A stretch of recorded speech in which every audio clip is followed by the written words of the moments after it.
Continuando con nuestras ponencias, vamos a invitar ahora a la doctora Rosa María Rodríguez Hierro, quien nos va a presentar Educación para la Diversidad. Fuertes palmas para ella.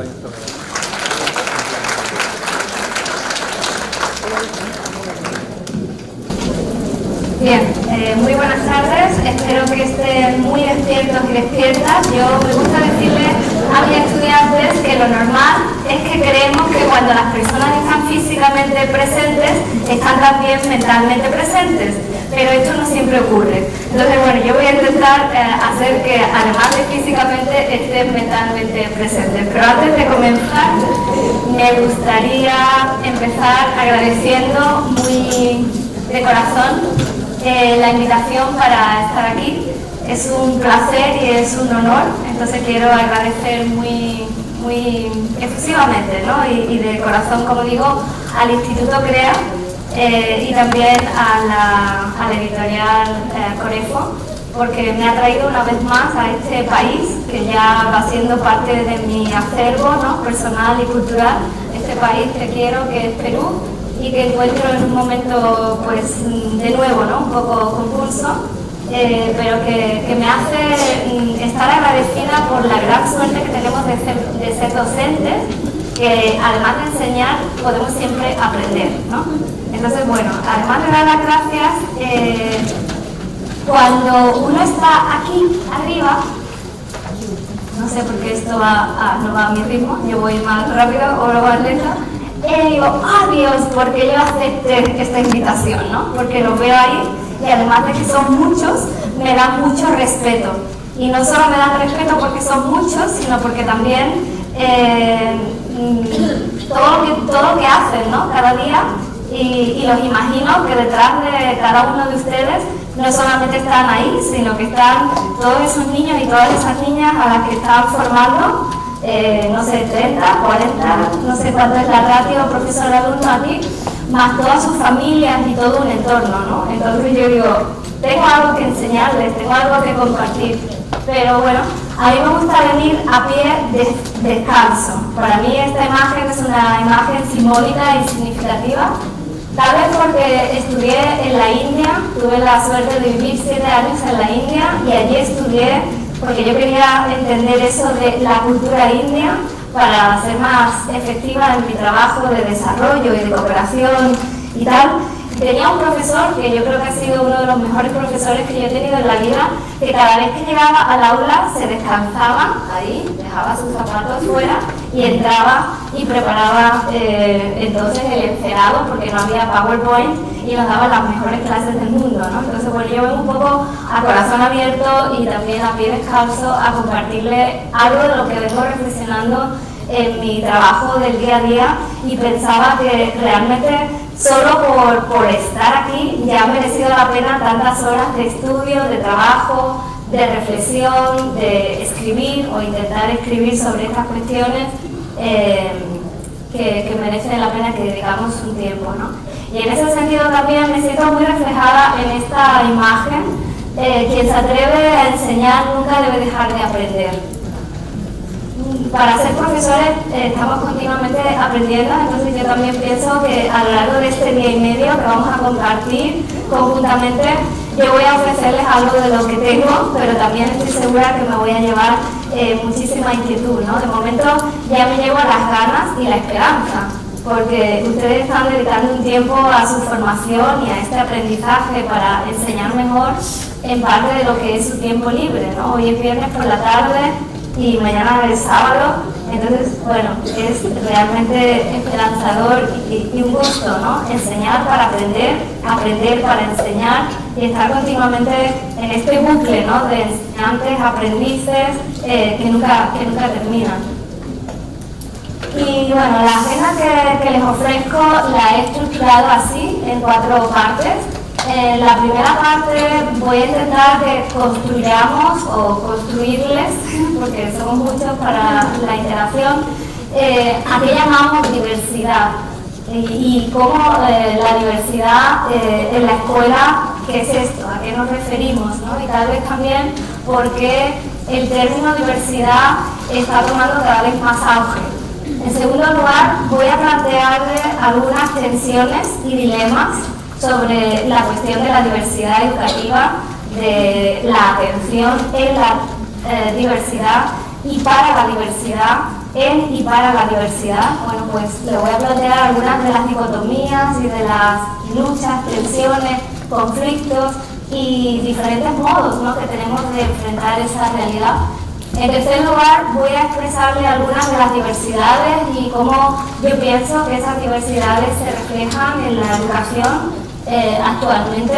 Y finalmente creo que es muy importante esto que yo llamo las 3 Ds. Es una dinámica que yo suelo hacer con los estudiantes, ¿no?, que es distinguir entre diversidad, diferencias y como posibilidad la discriminación, ¿no? Pero bueno, este juego que nos va a llevar la última parte.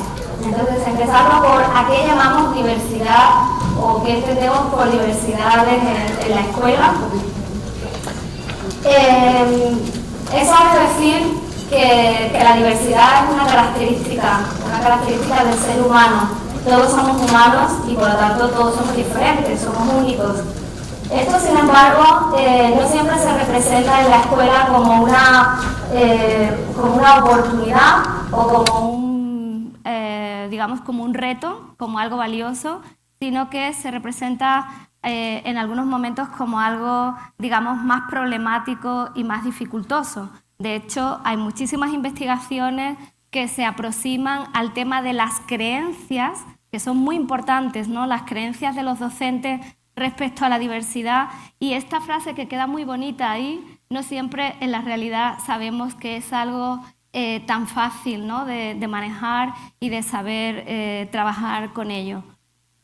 Sin embargo, por mucho que queramos imaginar o representar un aula o una escuela donde el alumnado es más bien homogéneo, lo que tenemos es normalmente un alumnado muy, muy diverso. Y en la medida en que tenemos más alumnos y mayor número de alumnos, mayor diversidad vamos a tener representada en el aula.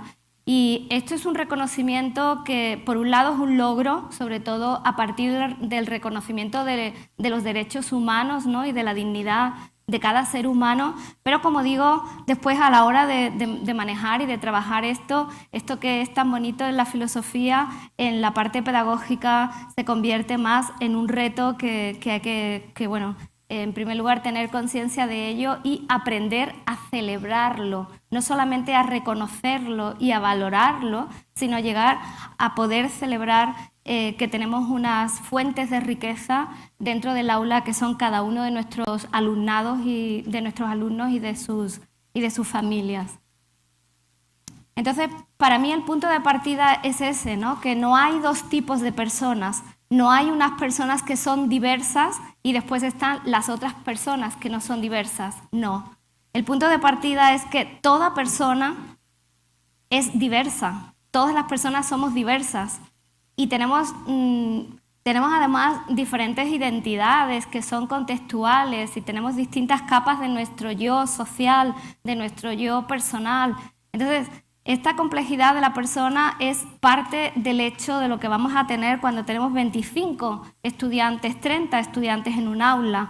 No podemos esperar hablar de diversidad solo y exclusivamente cuando tenemos un alumno que tiene síndrome Down o que es autista o que tiene un hándicap o una discapacidad funcional, como queramos llamarle políticamente correcto. No, en todas las situaciones no hay dos personas iguales.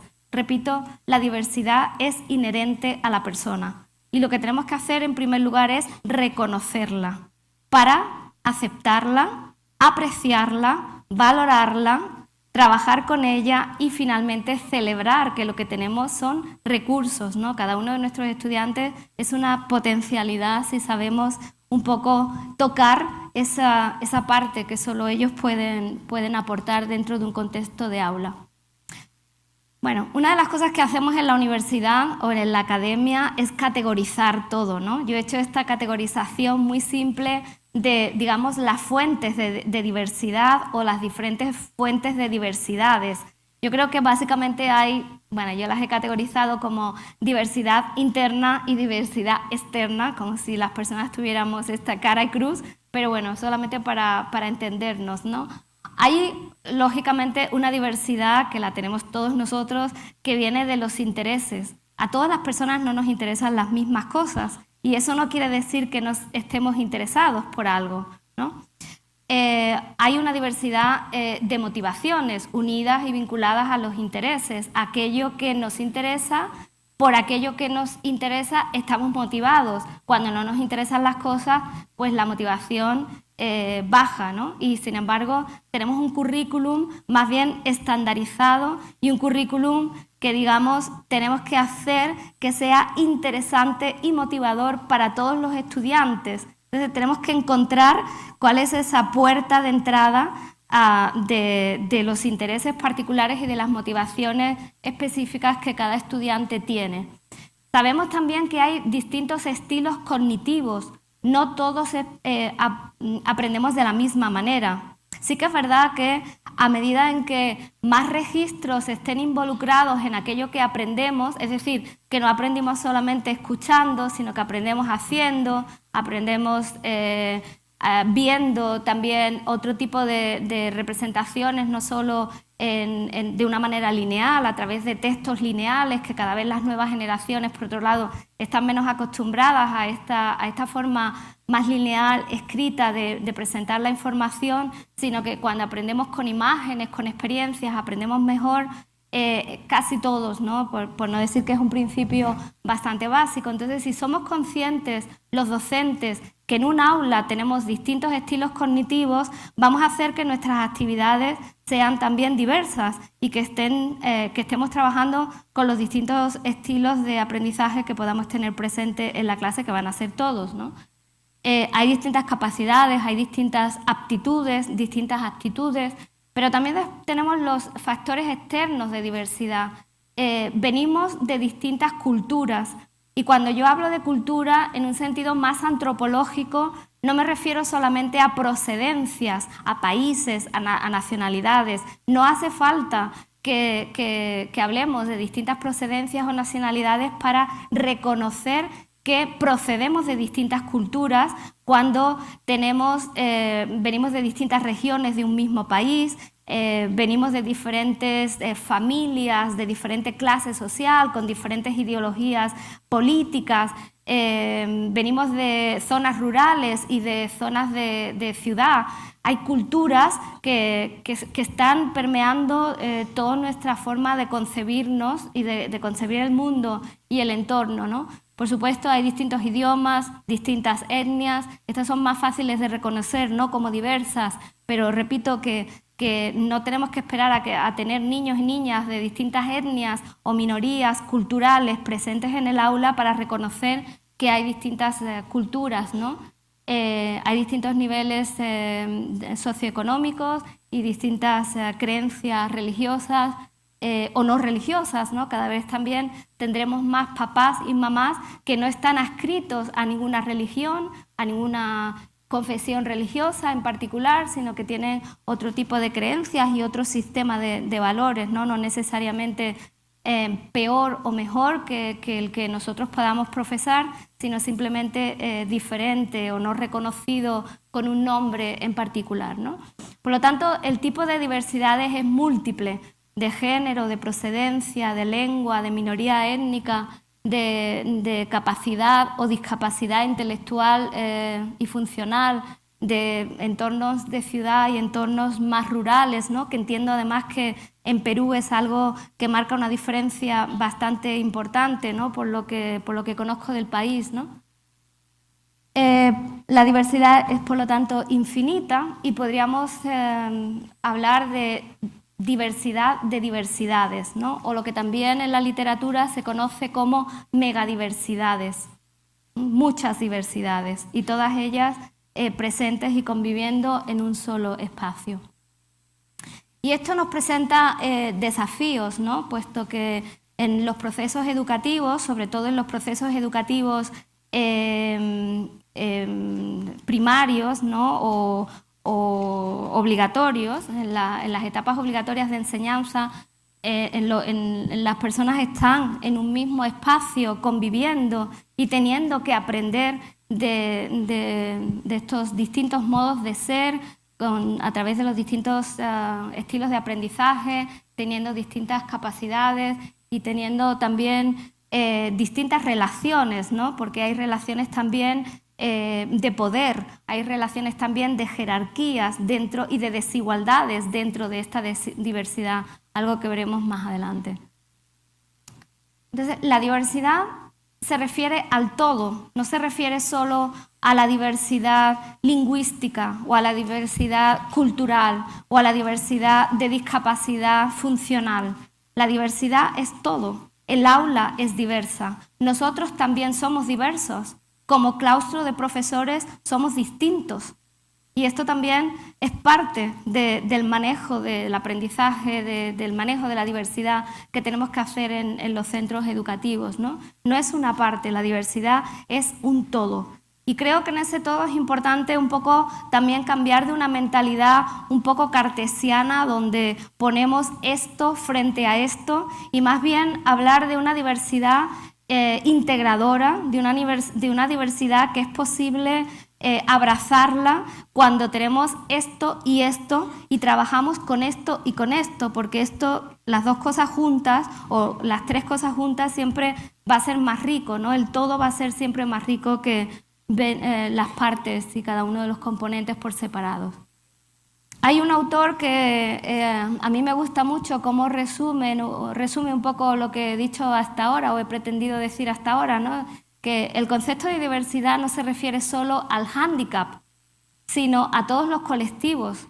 Hasta hace relativamente poco, tradicionalmente se asociaba la diversidad a la diversidad funcional o de discapacidad funcional. De hecho, muchas personas siguen pensando en la diversidad vinculada a necesidades educativas especiales, como si todos no tuviéramos necesidades educativas especiales. Como decía un profesor mío, yo no sé ustedes, pero desde luego yo tengo necesidades educativas especiales. Son las mías, de mi momento personal, de mi forma de aprender, en función de mis necesidades, ¿vale? Entonces se refiere al todo, ¿no? No solamente vinculada al hándicap o a unos grupos en particular.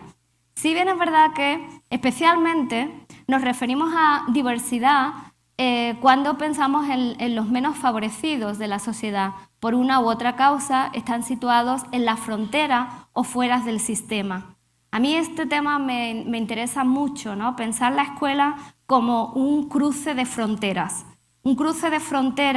de saberes. Están los saberes cotidianos y los saberes académicos.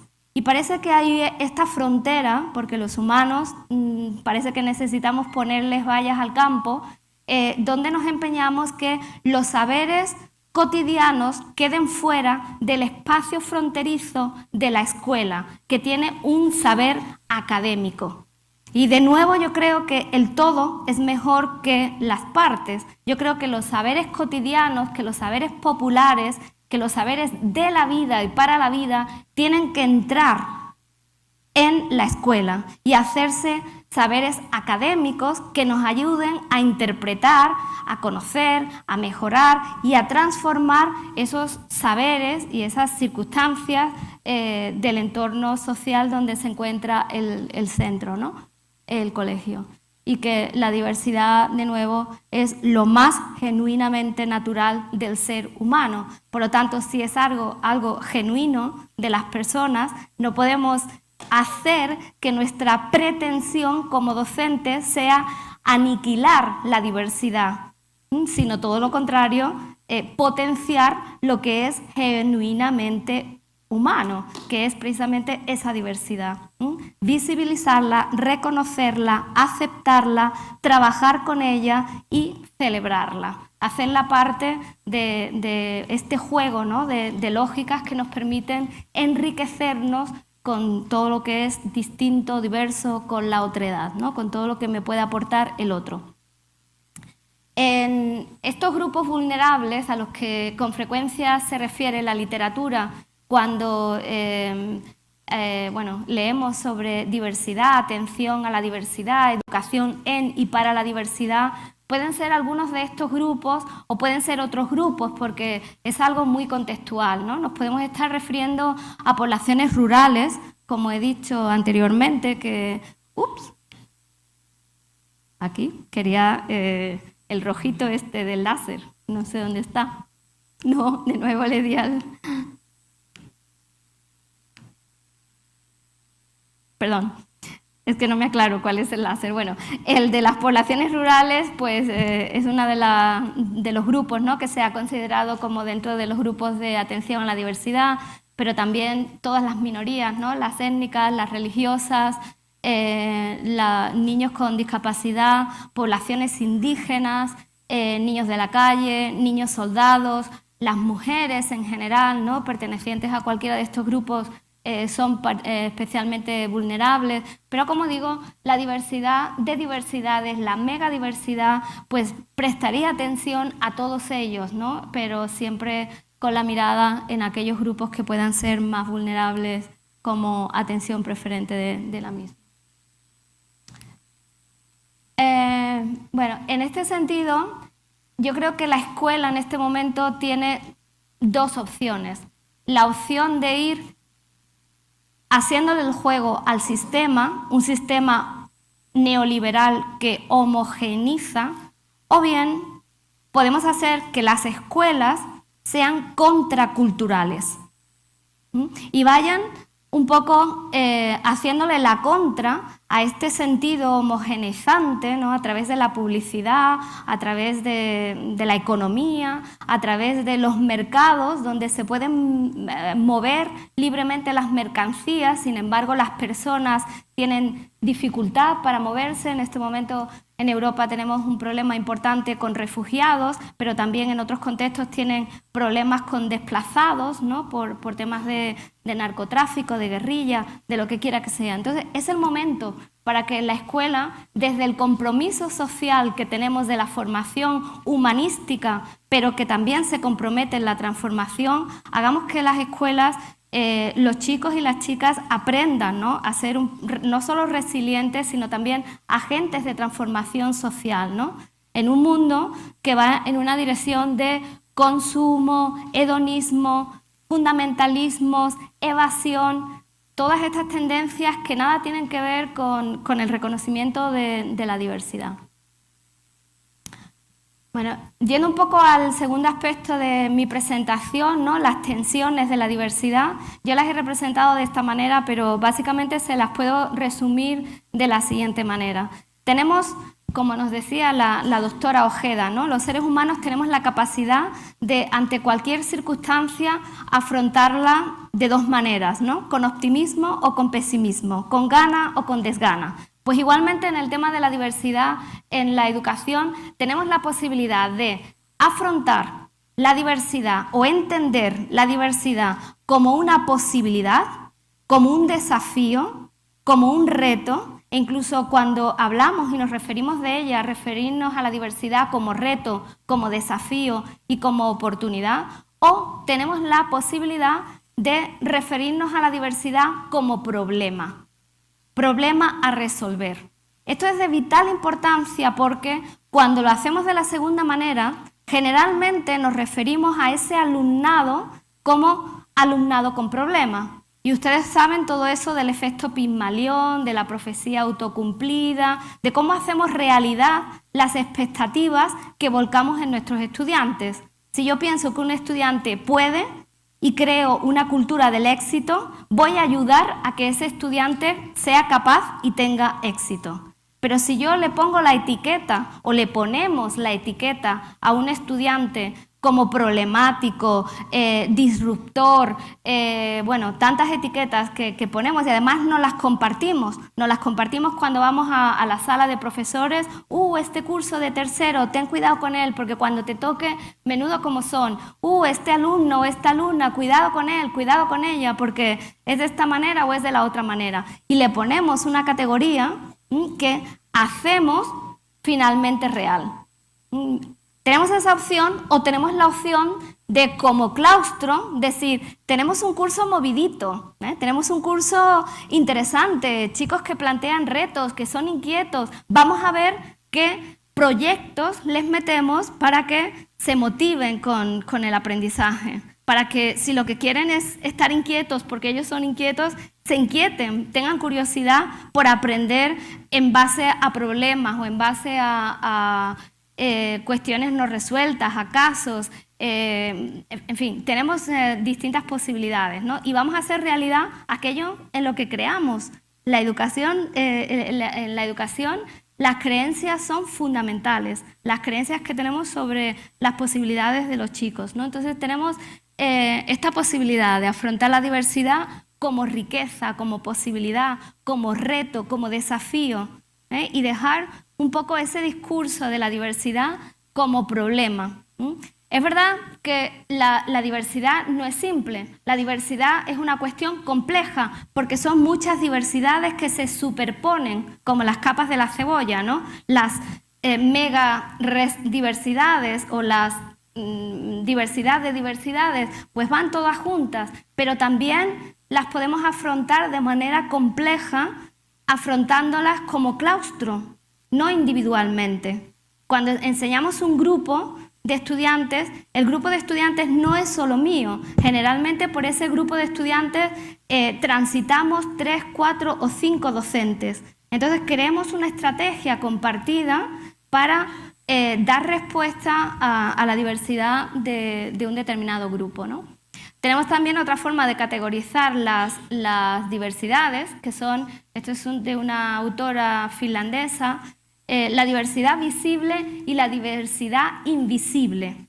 La diversidad visible es la más obvia, la más aparente, la que se ve, pero hay toda una serie de diversidades más invisibles, que son necesidades no detectadas, que son situaciones familiares que debemos conocer, ¿no? Que están afectando los procesos de aprendizaje de nuestro alumnado, etcétera, etcétera, etcétera. Bueno, ¿cómo se manifiestan las diversidades, cómo se expresan, ¿no? En la educación? De nuevo, el concepto de diversidad y atención a la diversidad nos plantea nuevos desafíos.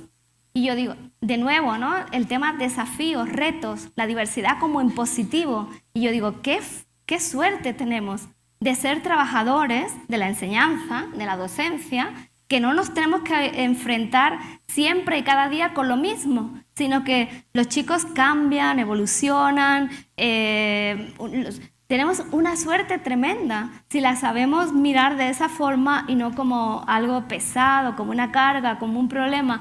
Nos plantean nuevos desafíos que nos desafían a mayor creatividad, a no seguir una lógica lineal de hacer siempre lo mismo, porque si hacemos siempre lo mismo y no está funcionando, lo que los chicos nos están diciendo es que tenemos que cambiar la estrategia, que están esperando otras actividades, otra dinámica del aula, están esperando que suceda algo diferente en el día a día, ¿no?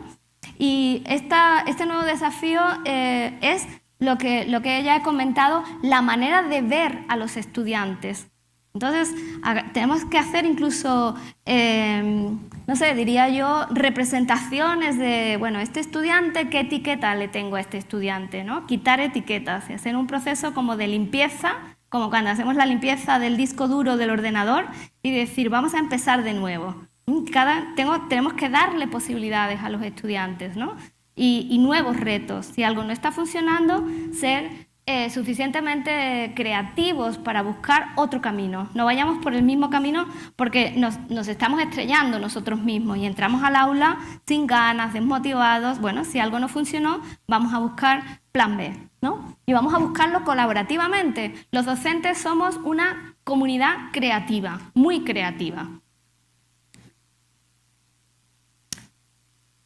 Otra cuestión importante en cómo se manifiesta la diversidad en la educación es el tema del derecho. Es un derecho a ser quien somos y no dejar de ser quienes somos porque entramos en un sistema que nos hace o pretende que seamos todos igual. Estamos hablando de algo fundamental. no es una concesión que yo le doy a los estudiantes. Y es muy importante porque es un espacio donde no están porque quieren, no es optativo, es obligatorio. Esto es fantástico, pero también juega en contra nuestra, porque ellos no han elegido estar ahí. De hecho, si por la mañana le preguntáramos a nuestros estudiantes dónde quisieran ustedes estar, aquí en el colegio o haciendo cualquier otra cosa en cualquier otro lugar, posiblemente elegirían hacer otra cosa o estar en otro lugar. Eso nos está indicando que no estamos haciendo del espacio obligatorio que nos ofrece la posibilidad de dar el derecho y la oportunidad fundamentalmente a todos, como he dicho antes, ¿no? Pero fundamentalmente a aquellos que tienen menos posibilidades fuera de la escuela, pues nos están indicando con esa respuesta que nosotros, que somos responsables en gran medida de lo que ocurre en esa clase, no estamos haciendo algo que les apasione. Posiblemente porque nosotros mismos no siempre estamos apasionados con lo que hacemos. Entonces yo a mis estudiantes de formación inicial del profesorado les digo, miren, cuando hagan una planificación de aula, una programación didáctica, hagan que eso que van a enseñar ese día sea fascinante, primero para ustedes, porque si no, no van a mover la pestaña del estudiante, no van a mover esos intereses y esas motivaciones que yo creo que todos los chicos y las chicas tienen, pero que solo nosotros tenemos que saber cuál es ese resorte que activa su motivación. Entonces tenemos que ir probando, tanteando, creando, innovando, ¿no? En definitiva, no repitiendo modelos estandarizados que en definitiva lo que hacen un poco es negar el derecho, porque están escolarizados, pero estar escolarizados no sirve de nada. Lo que tenemos que buscar es que esa escolarización sea significativo, que lo que sucede en cada día en el aula realmente les ayude, ¿no? A aprender, les levante la curiosidad, la pasión por el aprendizaje, el aprender a aprender del que hablamos, etc. Bueno, esto ya se ha dicho, ¿no? La educación en la diversidad es un medio fundamental para aprender a vivir juntos. Ya se ha dicho cuando hemos hablado de los 4 ejes de la educación en Ser un Tesoro, ¿no? De aprender a convivir. Fundamental en la escuela. Además de aprender matemáticas, ciencias sociales, historia, biología y todo eso, en realidad todo eso hay que aprenderlo para aprender a estar bien juntos, para el bienestar personal, pero también social.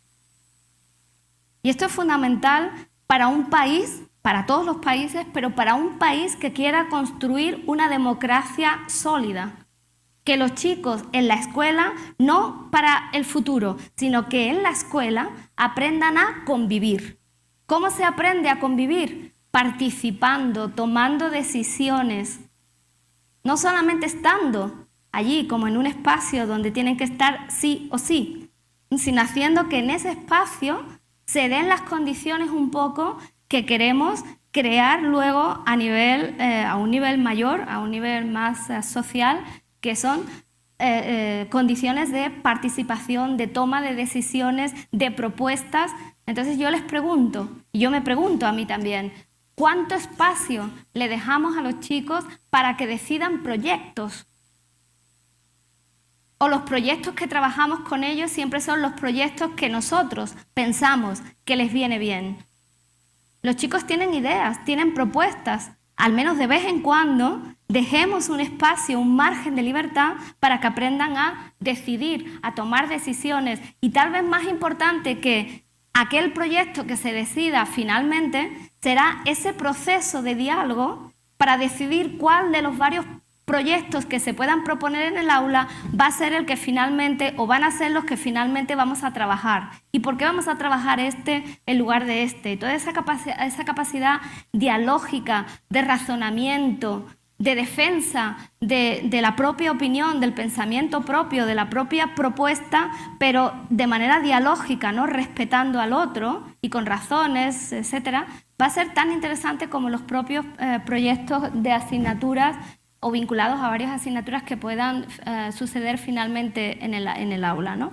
Todo ese tema de relaciones democráticas, ¿no? El entendimiento mutuo, es la lógica, ¿no? que hemos estado ya hablando en esta tarde de formar en valores. Formar en valores, sí, pero ¿cómo se enseña o cómo se aprenden los valores? Viviéndolos, experimentándolos. No se aprende la democracia aprendiendo los distintos tipos de democracia, representativa, tal, cual. Eso es aprender conocimiento. Se aprende la democracia ejercitándola.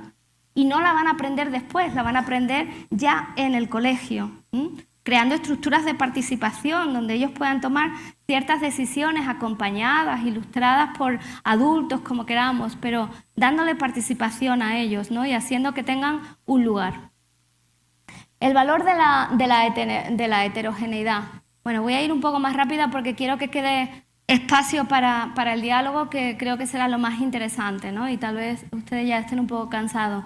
Educar para una convivencia democrática, me acabo de referir a ello, ¿no? Esto nos va a llevar a aprender el rechazo del predominio de unos sobre otros, porque todos somos y todos tenemos derecho a ser, y todos tenemos derecho a ser diferentes, aunque pensemos diferentes, aunque tengamos distintas tendencias ideológicas, políticas, religiosas, distintas capacidades, etcétera, aprenderemos a ser juntos, ¿no? Aprender a interaccionar en un plano de igualdad, donde las jerarquías de poder vayan quedando más para otros tiempos. Estamos en el siglo XXI, no estamos en una sociedad feudal. Sin embargo, a veces lo que estamos enseñando en los colegios es más de esa estructura feudal, jerárquica, vertical, ¿no? Hay que crear espacios, ¿no? Donde aprendamos la valoración, el conocimiento mutuo y el reconocimiento para el aprecio. En definitiva, la diversidad es un reto que nos anima a dar respuestas complejas. Y las respuestas complejas son respuestas múltiples, no una sola respuesta para todos los estudiantes. Entonces, posiblemente necesitemos tener más de una actividad funcionando al mismo tiempo en el aula, porque no la misma actividad le va a ir a todos los estudiantes. Ustedes dirán, ¿y cómo hago esto? Yo soy un solo profesor y 25, 30, 35, 40 estudiantes.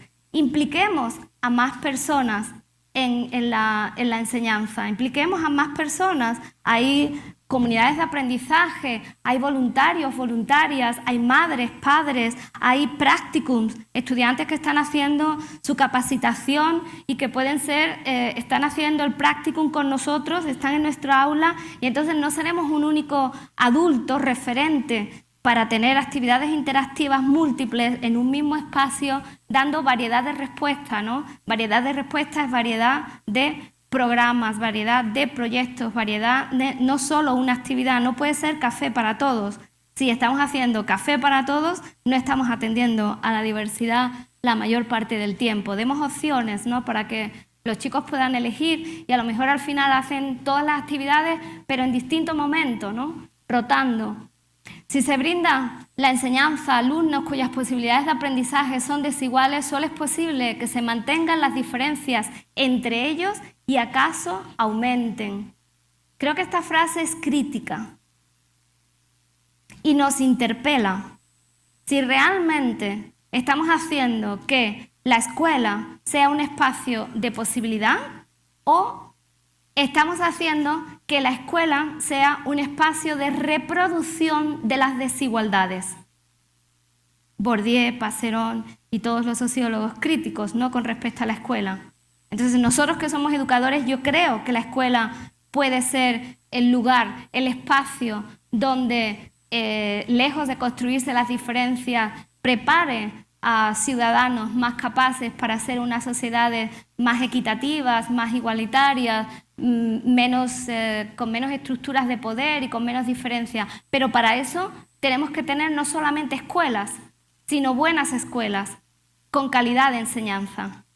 Y ahí estamos nosotros. Fíjense qué importante es nuestro papel. Creo que tenemos una suerte impresionante de dedicarnos a una actividad no solamente apasionante, sino una actividad donde podemos ganarnos no solo la vida, o sea, no solo tener un sueldo, que ya es mucho y necesario para pagar nuestras facturas, sino ganar calidad de vida para los individuos que tenemos ahora, pero también para calidad de vida social. Los individuos que tenemos ahora son los individuos que dentro de nada son los individuos que van a estar tomando decisiones, no solamente cuando votan, sino también cuando participan o dejan de participar en procesos que les va a incumbir a no solo a sus vidas, sino a la vida colectiva, ¿no? A la vida de todos. Bueno, esta diferencia creo que ya es clásica, ¿no? La diversidad no es igualdad, la diversidad es equidad, es trabajar por distintas respuestas. Si damos lo mismo a cada uno, no estamos haciendo justicia, ¿no? La justicia equitativa o la equidad es dar a cada uno según lo que necesita para que alcancen los mismos objetivos, ¿no? Las mismas metas. La equidad, eso sí, cada estudiante es tratado con justicia, ¿no? Nos dedicamos a la justicia social. A veces pensamos que nos dedicamos a las matemáticas o a la historia o a enseñar a leer o al cálculo. También, pero digamos que eso es parte del todo. El todo es mayor que enseñar matemáticas. El todo es la justicia. Que entiendan las matemáticas para que entiendan cómo el reparto es desigual y por qué es desigual. Eso es más importante que enseñar las matemáticas estrictamente según vienen en el currículum establecido. Necesitamos cambiar de un enfoque homogéneo a un enfoque heterogéneo, de un enfoque centrado en una única técnica, en replicar planes y programas, bien sea de los decretos que emanan del Ministerio o de las Consejerías de Educación o de las Secretarías de Educación, pasar de una planificación individual a pasar a tener diferentes estrategias diversificadas al mismo tiempo. No entrar nunca en el aula con una sola actividad. Es algo que en la formación inicial del profesorado en Inglaterra lo tienen súper claro. Los profesores son elaboradores, son agentes curriculares, no son reproductores curriculares. Una actividad de la página tal, del libro cual. Y saben que tienen que entrar en el aula cada día con distintas propuestas, ¿no? Eso implica cambiar muchas cosas. Yo sé que la invitación que yo le estoy haciendo posiblemente vaya más allá de la capacidad que ustedes tienen para hacerlo personalmente, pero también somos agentes para pedir a los equipos directivos y los equipos directivos pedir a las administraciones educativas que nos permitan espacios más flexibles donde podamos diseñar estrategias heterogéneas que van más allá de una hora de matemáticas, y cuando una actividad empieza a picar la curiosidad de los estudiantes, enseguida viene el que nos reemplaza porque toca la hora de lengua. Entonces, está en nosotros ser creativos en trabajar interdisciplinarmente, ¿no? Y entonces estaremos respondiendo con mayor flexibilidad. Yo creo que la flexibilidad es una palabra clave en la atención a la diversidad. Los centros escolares, desde mi modo de ver, tienden a ser estandarizados y muy parecidos unos a otros. No entiendo cómo podemos dar atención a la diversidad cuando no hacemos que lo que ocurre en un centro educativo esté muy en consonancia con el entorno donde trabajamos, con las familias con las que trabajamos, con los chicos que tenemos. Tenemos que tener esa capacidad, ¿no? de planificar más creativamente, más colaborativamente y de solicitar, ¿no? que las estructuras cambien, que el centro educativo cambie. Imaginar escuelas que puedan ser diferentes, imaginar otras escuelas. Estamos en el tiempo de la imaginación. Bueno, en este tiempo de la imaginación a mí me gusta esta estrategia, ¿no?, que me resume y que yo hablo de las 4 Bs. Breaking barriers and building bridges, que viene a ser como romper barreras y construir puentes. Tenemos que romper barreras de asignaturas, romper barreras de horarios. Tenemos que romper muchas cosas en unos centros muy estandarizados y muy inflexibles muchas veces. ¿Cómo lo podemos hacer? ¿De la mañana a la noche? No. Lo tenemos que hacer de manera, como dice Max Neff en el libro Desarrollo a Escala Humana, muchas pequeñas acciones pero coordinadas. Soñando, imaginando, diseñando, proyectando, experimentando, probando, evaluando, cambiando, reuniéndonos, dialogando. Lo que sí sabemos es que lo que estamos haciendo es fantástico y maravilloso, pero muchas veces no funciona. Yo no sé cuál es el índice de fracaso escolar que ustedes tienen aquí. En España estamos en un 33% de fracaso escolar. 33 de cada 100 estudiantes los estamos dejando en la cuneta, fuera del sistema. Entran, pero no egresan. Estoy hablando de la enseñanza obligatoria. ¿Qué va a ser de esos sujetos? ¿Y qué va a ser de una sociedad donde 33 de cada 100 chicos y chicas no terminan la enseñanza obligatoria? Es un desastre personal, de frustración personal, pero también un desastre para el país, ¿no? Bueno, entonces a mí en esta estrategia de Breaking Barriers and Building Bridges se me ocurren varias cosas. Tenemos que repensar la organización del centro. Haciendo lo mismo vamos a conseguir lo mismo. Si queremos conseguir distintas cosas, tenemos que empezar a hacer cosas diferentes y organizarnos de manera diferente. Me imagino que tienen una cierta autonomía pedagógica que obviamente corresponderá. ¿Cuántos directores, directoras de centros, equipos directivos están acá? Por favor, levanten la mano. Pues a ellos particularmente, que tienen una responsabilidad mayor, son los que les lanzo esta cosa más grande, ¿no?, de ayudar a esa comunidad, a ese claustro, a reorganizar los escasos y pocos recursos humanos que tenemos, porque tenemos pocos. Tenemos normalmente un profesor por aula. No sé si tienen algún profesor de ayuda, algún profesor de refuerzo. La mayor parte de las veces no los tenemos, ¿no? Entonces vamos a organizarnos de una manera donde, siendo los mismos, con los mismos chicos, podamos atender mejor, organizando los chicos, pues igual no siempre. Y vamos a empezar de lo poco a lo más, de lo pequeño, y de ir probando algunas experiencias que nos vayan, por ejemplo, ayudando a trabajar con grupos interactivos de aprendizaje entre iguales en el aula, ¿no? Dividiendo a los chicos en grupos de 4 o 5 con distintas actividades, como decía también la doctora Ojeda, donde los que más saben o mejor entienden o tienen más capacidad de liderazgo dinamicen a otros, invitando a esos practicums, a papás, mamás que quieran ayudar, a voluntarios, a muchos ciudadanos y ciudadanas que quieren ayudar, grupos interactivos. Eso va vinculado a más aprendizaje cooperativo. El aprendizaje es algo social, que se da en interacción social. Sin embargo, la mayor parte del tiempo, ¿cómo tenemos a los chicos? Un pupitre, un chico, un pupitre, un chico, un pupitre, un chico. ¿Por qué? Porque si los ponemos juntos, pues hacen ruido, ¿no? Bendito ruido. Porque en el diálogo es donde puede haber aprendizaje, es donde unos chicos pueden estar explicándoles a los otros.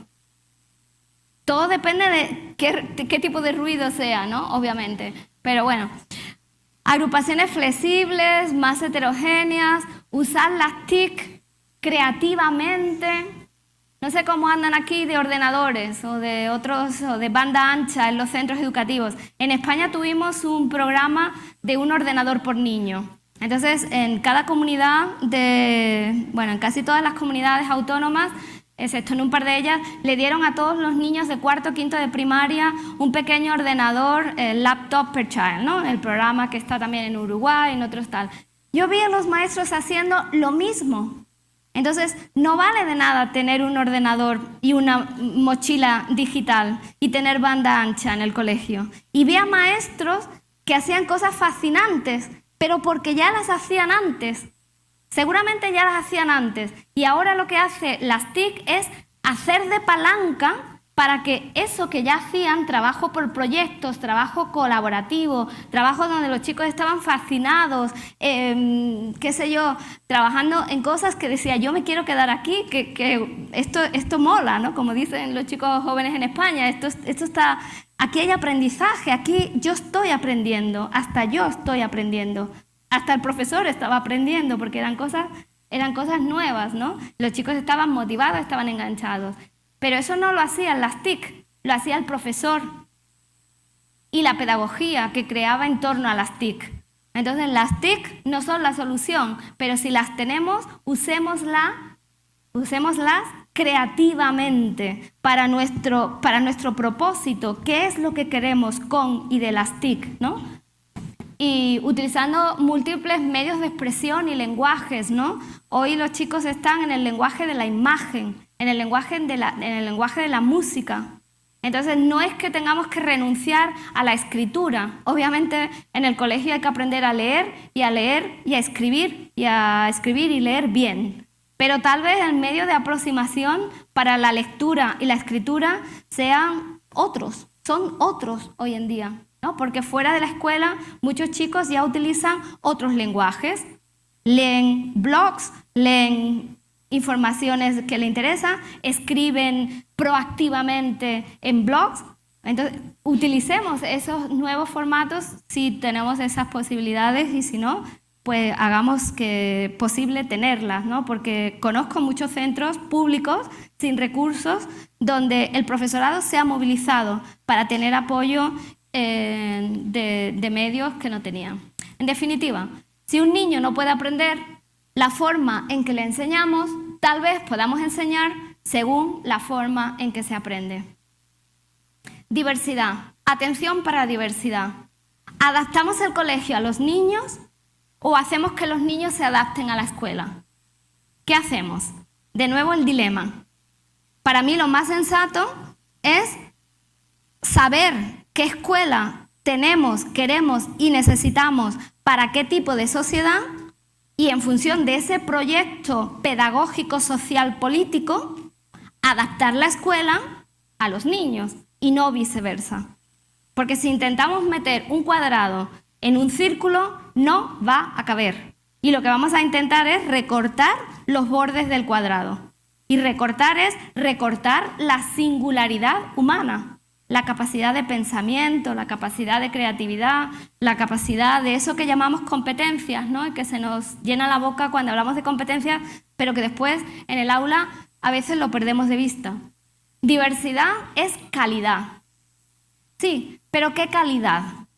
De nuevo, términos que significan muchas cosas. Me imagino que aquí el debate sobre la calidad educativa también es un boom, ¿no? Furor. Calidad de números, calidad de introducir herramientas tecnológicas en el aula o calidad de desarrollo humano, sostenible para una sociedad democrática, que forme a ciudadanos críticos y con capacidad de participación y de celebración cuando se encuentran y aprenden a convivir con otros. ¿De qué calidad hablamos?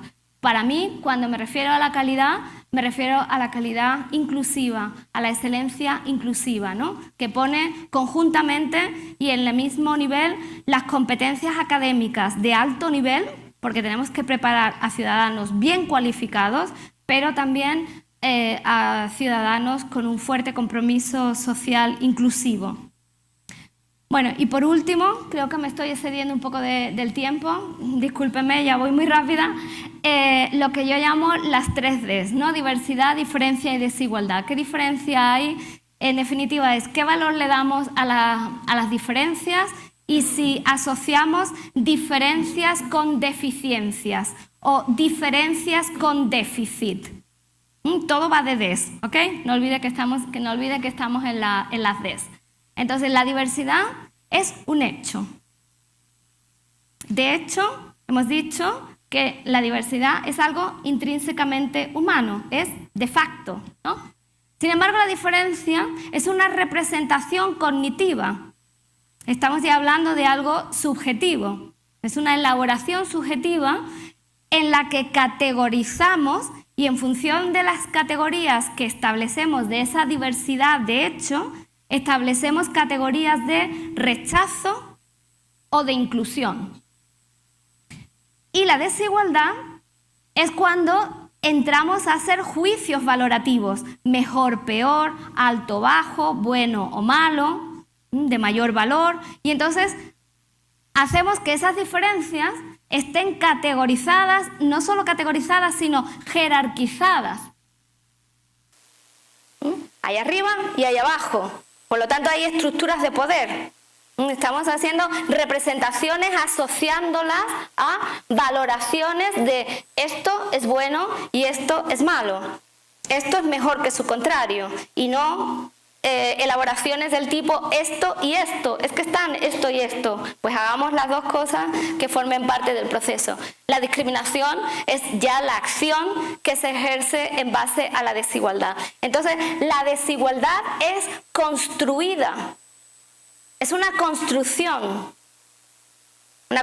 social, hablamos de desigualdades sociales, y consecuencia de una forma de procesar todas esas categorías, ¿no? Todo eso en torno a las personas que son válidas, las personas que no son válidas, las personas que son capaces de aprender, las personas que no son capaces de aprender, las personas que merecen un mejor futuro y las personas que no van a tener un mejor futuro. Entonces pasamos de la diversidad a las diferencias y establecemos, las construimos, en realidad las construimos.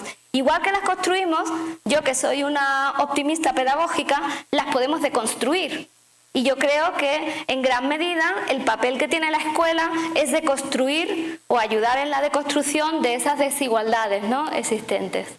Un poco nos ayuda a veces pensar en los opuestos, ¿no?, en los antónimos de diversidad, uniformidad, desigualdad, igualdad, discriminación, inclusión, de la cual hablaremos mañana. Y por lo tanto, diversidad e igualdad no lo consideramos opuestos, son... La valoración de la diversidad se aprende, también la de las desigualdades. El ejemplo de la llamada de teléfono que dio la doctora Ojeda era muy elocuente de cómo se aprenden las desigualdades o los antivalores. Por lo tanto, se enseña y se transmite. ¿Qué papel tiene en la escuela? Nuestra escuela es una escuela donde se aprende el reconocimiento de la diferencia o de la diversidad más que de la diferencia.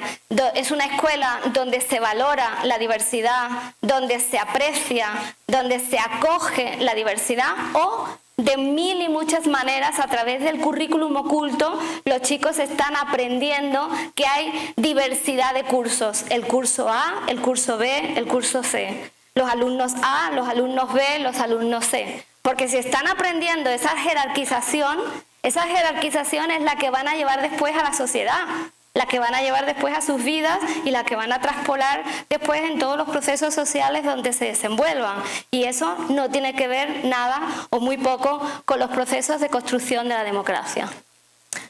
Voy a ir rápida, voy a concluir con una frase final que me gusta y creía que había puesto y no está. Bueno, el día, sí, estas cosas pasan, es el directo. El día en que tengamos escuelas que aprecien la diversidad, no necesitaremos de hablar educación en y para la diversidad, sino que la educación será para la diversidad o no será educación. Nada más, muchas gracias por su atención.